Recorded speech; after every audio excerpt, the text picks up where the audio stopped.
저는 그 우종화라고 하고요. 울산에 와가지고 45년 정도 좀 살고 있습니다. 저는 춘향거울이라고 하는 남원이 제 고향이고요. 학교는 전주에서 공부했고 그러고 나서 취업하게 됐습니다. 이렇게 간단히 설명을 좀 해주실 수 있으실까요? 저는 그 배를 만드는 그 배를 건조하는 회사가 있다고 해서 그 당시에는 현대 조선소 배를 만드는 일을 하고 싶어가지고 울산에 오게 됐습니다. 그때 막 그 현대 중공업을 중심으로 해가지고 막 시작됐던 해죠. 그래서 이제 중공업을 중요시하는 시절이 돼가지고 조선업이 막 크게 확장돼가는 시절이었습니다. 그렇죠. 처음에 제가 들어왔을 때는 현대 조선소였죠. 배를 건조하는 중공업 주식회사로 하면서 그 다음에 다양한 중공업을 이제 생산하는 그런 회사로 크게 성장하면서 현대 중공업으로 이름을 변경하게 됐죠. 제가 그 77년도에 그 현대 조선소에 들어와 가지고 현대 중공업에 은퇴하기가 2016년도에 들어가지고 38년 8개월 그 정도 일했던 것 같습니다.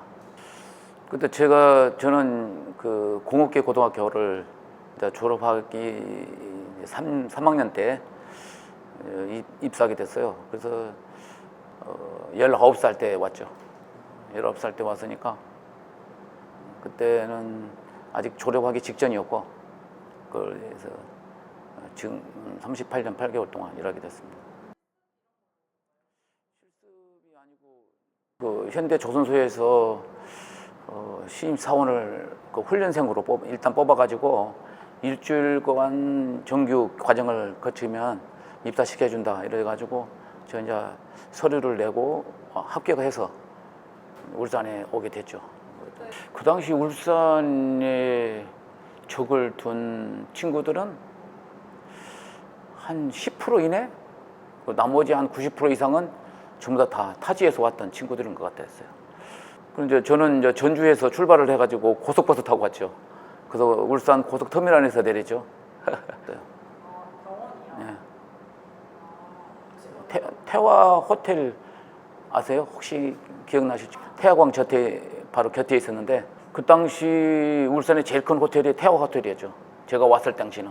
예, 거기가 고속터미널에 있었죠. 처음에는 울산의 공업도시라고 해서 왔거든요, 사실은.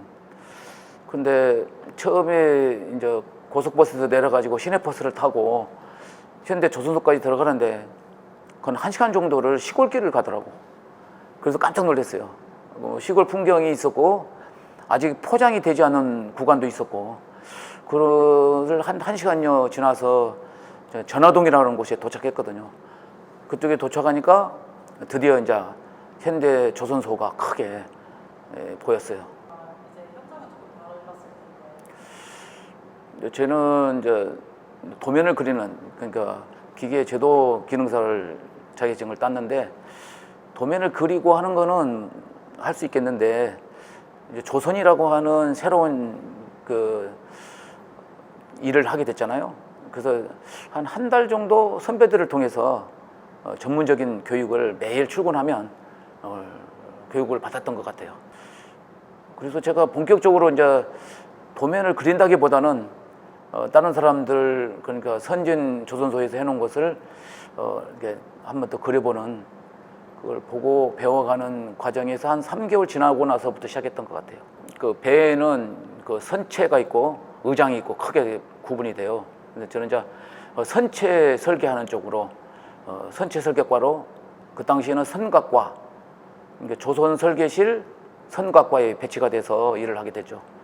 제가 처음에 입사를 하니까는 그 판넬을 그 영어로는 판넬인데 우리말로는 굴뚝이라 그거를 도면을 그리라고 하더라고요. 제일 간결하면서 쉽게 조선을 익힐 수 있는.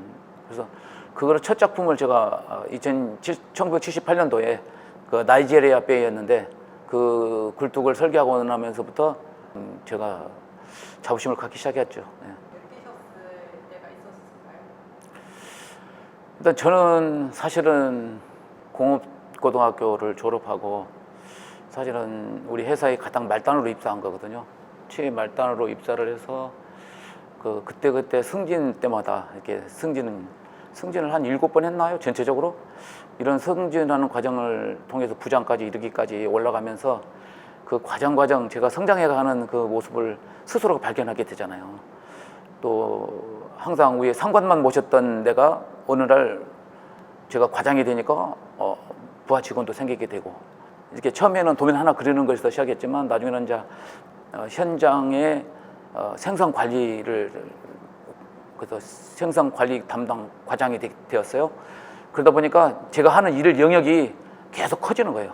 범위도 커지고 제가 저와 함께 동행해야 될 동료들도 많아지고 그래서 그런 데서 또 어떤 생산을 하게 되고 배를 건조하게 되고 또 그 배가 제가 어떤 만들었던 부분이 조립이 되어져서 배가 진수가 되고 또 출항이 되고 이런 것을 보면서 정말 그 델리버리라고 하는 얘기를 쓰거든요. 진수를 하게 되면 그거는 이제 애를 낳다 이런 뜻을 가지고 있어요. 그러니까 그런 즐거움과 기쁨, 새로운 것을 내가 만들어냈다는 그 기쁨 속에서 세월 간지 모르고 살았어요.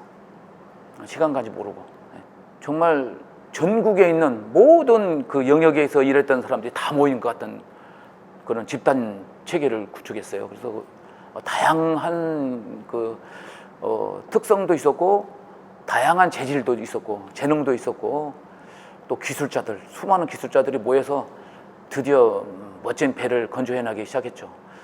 그런 과정 속에서 여러 사람들과 어울리다 보니까 참 많이 좋은 일들이 있었던 것 같아요. 기억에 남는 거라면은 처음에는 저희들 우리 회사가 사실 저도 좀 진학을 포기하고 취업을 했잖아요. 돈 벌기 위해서. 우리 회사가 계속 성장해 가니까 처음에는 작은 수출이 범위 좀 작았는데 나중에는 뭐 30만 불, 40만 불 이렇게 수출하는 그런 대기업이 되고 이렇게 되니까 그전에는 이제 결혼식장에 가게 되면 이제 사복을 입고 갔어요. 근데 어느 날 결혼식장에 갔는데 현대중공업 그 유니폼을 입고 참석하게 되더라고요. 그게 결국에는 회사가 자랑스러운 회사가 됐다는 뜻 아니겠습니까? 그리고 또 울산이라고 하는 도시가 우리나라를 선도하는 도시로 많은 국민들에게 알려져 있더라고요. 어느 날 보니까. 그래서 제가 우리 동창들을 만나더라도 저 자신 스스로가 대단해져 있는 사람으로 이미 그 위치에 가 있더라고요. 그래서 그걸 보면서 울산의 성장, 그 다음에 대한민국의 성장이 결국에는 나같이 현대중공업이라는 이런 큰 중공업 회사에서 열심히 일하는 정말 치열하게 일해왔던 저 같은 기술자들이 이루어놓은 결과물이다 생각해서 정말 제가 기분이 매우 좋았던 그런 것을 기억하고 있습니다. 네. 저는 열심히 일하고 또 동료들의 도움도 받고 또 우리 회사 경영인들의 도움도 받고 해서 참 치열하게 일했다고 생각해요. 배를 정한 시간에 진수하지 못하고 인도해 주지 못하면 제가 지금까지 하고 있는 일들을 다 엉망으로 됐던 것처럼 철저하게 그 공정을 지키기 위해서 아마 무단히 노력했던 것 같아요. 그리고 어떻게 보면은 그러한 일들이 참 힘들고 벅차게 일하다 보니까 어느 순간에 현대중공업 그리고 대한민국의 조선업이 세계 1위다라고 이렇게 좋은 평가가 나오기 시작하더라고요. 그래서 결국에는 전 세계에서 건조하는 배의 3분의 1을 대한민국에서 건조한다. 그 중에 또 3분의 1은 현대중공업에서 건조한다. 이게 공공연한 그 당시 평가였거든요. 그래서 저도 그게 내가 건조한 배가 전 세계 3분의 1, 그 중에 3분의 1은 내가 건조한다. 이렇게 생각하니까 굉장히 자부심도 있었고. 근데 성장하는 과정에서 1986년도에 이렇게 약간 불황이 좀 왔었거든요. 그래서 저희들 그 봉급을 좀 늦게 받았던, 한 달 정도 늦게 받았던 적도 한 번 있었고. 근데 단 한 번도 현대중공업은 봉급을 제때 주지 않은 적이 없었는데 한 번 딱 그런 경험이 있었고. 그리고 나서 2010년, 2012년 뭐 이때는 어마어마한 그 호황을 누리면서 정말 현대 중공업뿐만 아니고 우리나라에 엄청난 예화를 벌여들였다고 생각해요. 그 일원이 되었다는 데서 자부심을 가졌는데 갑작스럽게 2014년, 5년이 되면서 이게 불황이 좀 닥쳐왔어요. 근데 사실은 호황과 불황은 이게 계속 연속성 있게 변화해 가는 과정이잖아요. 근데 2015년이 되면서 저처럼 이제 경력이 많고 연봉이 많은 우리 선배님들을 중심으로 해서 저희 동료들을, 후배들을 중심으로 그 퇴사가 이루어지고 막 그렇게 이런 과정을 겪으면서 어느 날 제가 현장을 그 폐출을 하면서 쭉 보니까 저보다 많이 먹는 그런 생산 관리자들이 안 보여, 눈에 안 띄는 거예요. 그 사이 벌써 다 퇴직을 하신 거죠. 그렇게 상황이 많이 안 좋아졌어요. 야, 그럼 나의 위치는 지금 어때? 나는 어떻게 해야 될 것인가가 생각나게 되더라고요. 제가 계속 남아 있어야 될 건가 이런 생각을 깊이 하게 되더라고요.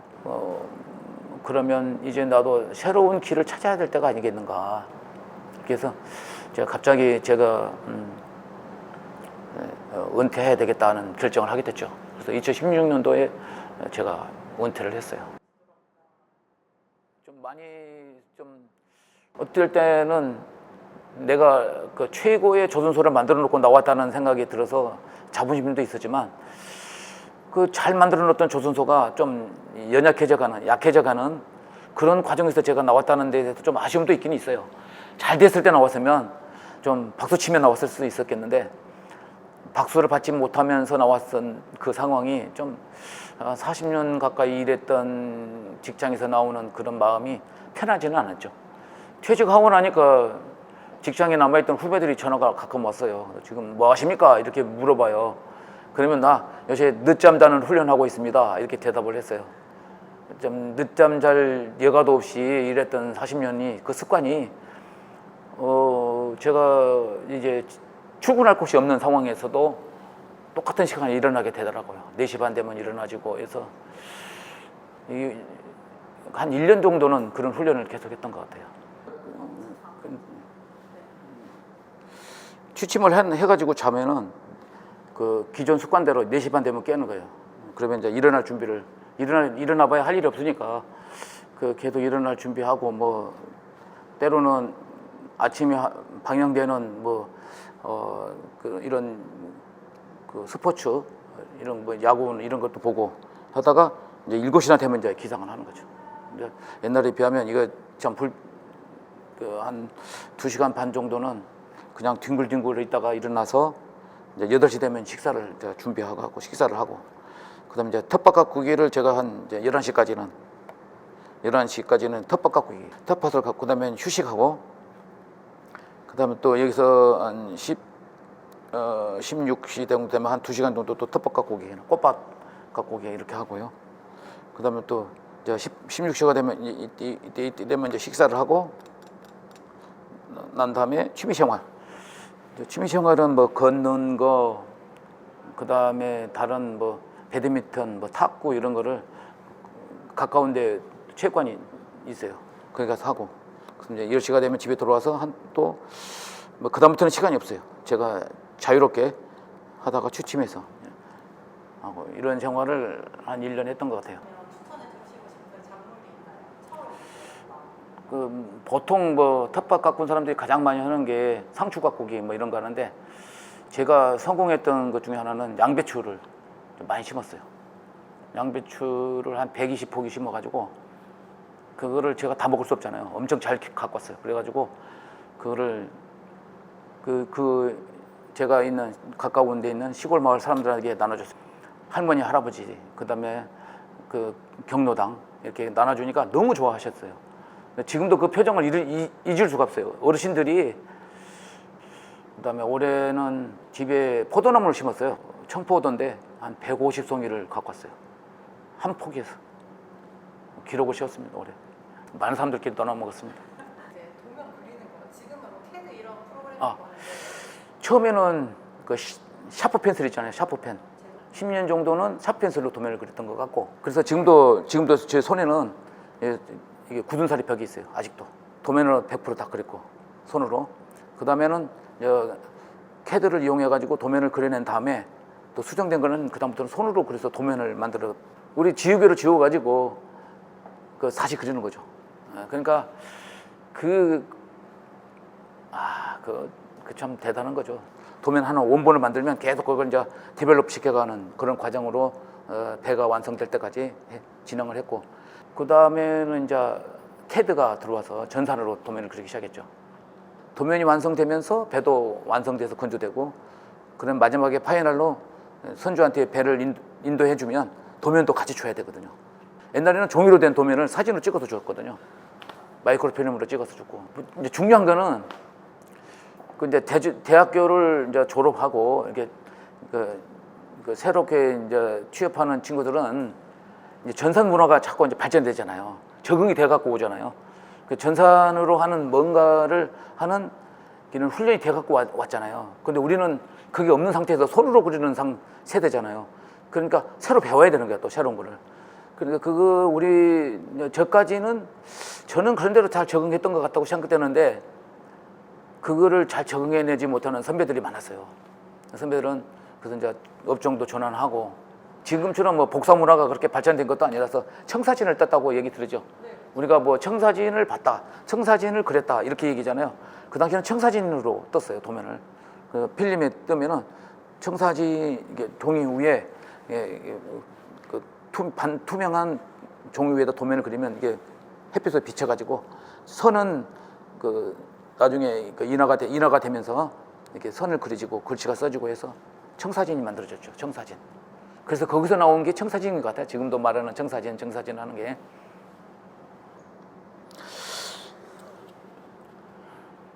조국 근대화의 기수가 되자는 포부를 가지고 한국 제1의 공업도시 울산에 온 걸 자랑스럽게 생각하고, 고졸 신입사원으로 부장까지 성장하면서 세계 1위 조선회사를 만들어낸 일원이 된 것을 자랑스럽게 생각한다. 대학도 공부하고 대학원까지 계속 정진하면서 안전한 대한민국을 만들어가는데 최선을 다해 주길 바란다.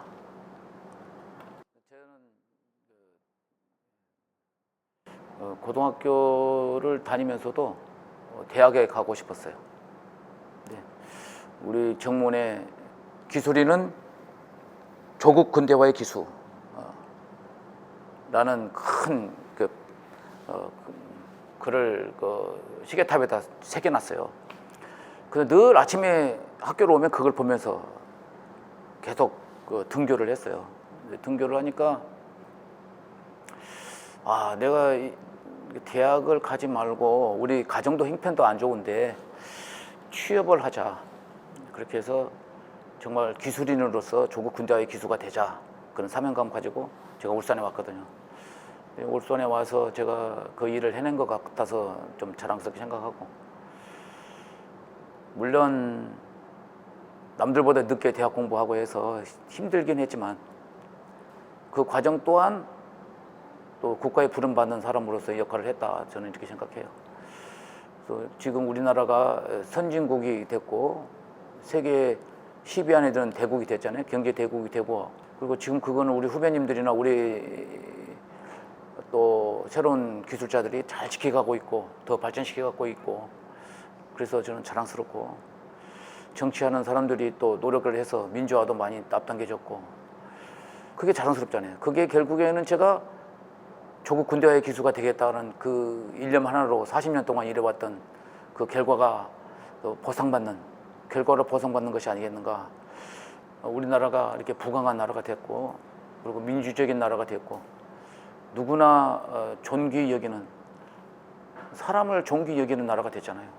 생명을 존귀하게 여기는 나라가 됐다는 것만 가지고도 저는 자랑스러운 그런 삶이 되고 있다. 앞으로 제가 안전을 지금 전공해가지고 안전을 여러 군데 다니면서 강의하고 있거든요. 그 안전 전도사로서. 그래서 대한민국이 세계에서 가장 안전한 나라. 그래서 재난이 없고, 그다음 범죄도 없는 그런 좋은 나라가 됐으면 하는 희망을 가지고 늘 기도하고 있습니다.